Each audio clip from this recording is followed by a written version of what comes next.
Bismillahirrahmanirrahim. Assalamualaikum warahmatullahi wabarakatuh.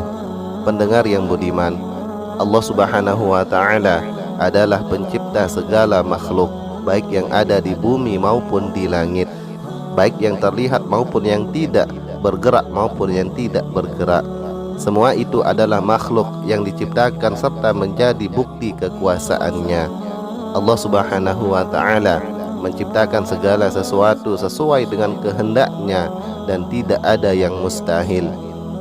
Adapun kemudian misteri manusia purba, apakah benar-benar ada ataukah hanya cerita belaka? Al-Quran adalah parameter bagi manusia yang beriman. Jika di dalam Al-Quran terdapat narasi yang mendukung, maka tentu kita akan mengimaninya. Begitu juga dengan keberadaan manusia purba. Di dalam Al-Quran sendiri telah menjelaskan keberadaan manusia yang pertama, yakni Nabi Adam alaihissalam.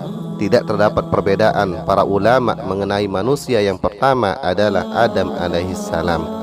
Namun terkait dengan manusia purba tidak dijelaskan secara khusus, akan tetapi ada ayat Al-Quran yang menjelaskannya secara umum. Misalnya mengenai makhluk yang Allah ciptakan bersama dengan bumi sebelum Nabi Adam diturunkan ke dunia. Lantas kenapa ada kata manusia purba, seolah-olah dia adalah makhluk yang ada seperti manusia? Mungkin saja kata manusia purba disematkan karena terdapat kemiripan dengan manusia. Namun dalam Islam jelas manusia yang pertama adalah Adam alaihissalam, bukan manusia purba. Manusia purba menjadi teka-teki di tengah masyarakat mengenai fakta keberadaannya di dunia ini. Bahkan menjadi perdebatan apakah memang mereka pernah ada atau tidak.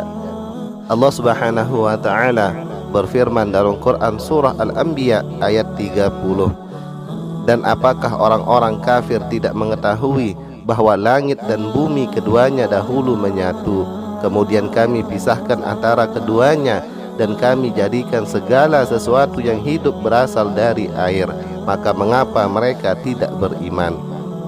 Dari ayat di atas, sebagaimana yang dijelaskan oleh pakar tafsir Al-Quran, yakni Profesor Quraisy Shihab, beliau menjelaskan bahwa terkait dengan manusia purba, jika ilmu pengetahuan modern saat ini mampu membuktikan keberadaan manusia purba dengan pasti dan berdata, maka bisa jadi yang dimaksud ayat tersebut adalah manusia purba itu sendiri.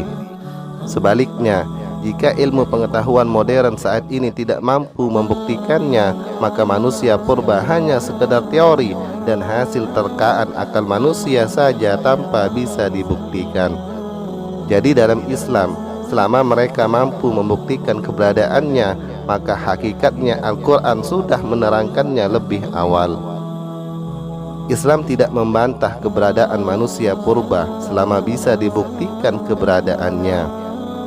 Namun perlu juga diingat bahwa manusia purba dengan manusia pertama yakni Adam alaihissalam tidak bisa disamakan, karena sudah jelas dalam keyakinan orang Islam bahwa Allah hendak menciptakan seorang khalifah di muka bumi.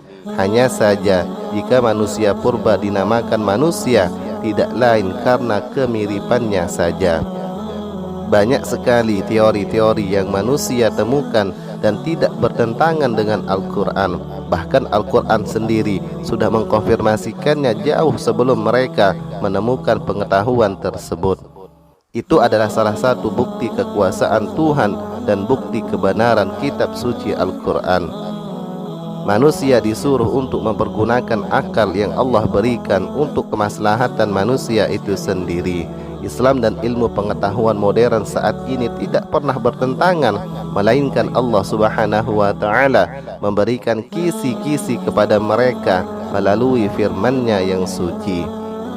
Sehebat dan secanggih apapun penemuan manusia saat ini, itu semua tidak lepas dari apa yang telah ada di dalam Al-Quran. Allah Subhanahu wa ta'ala melalui firman-Nya telah berbicara sebelum manusia menemukannya.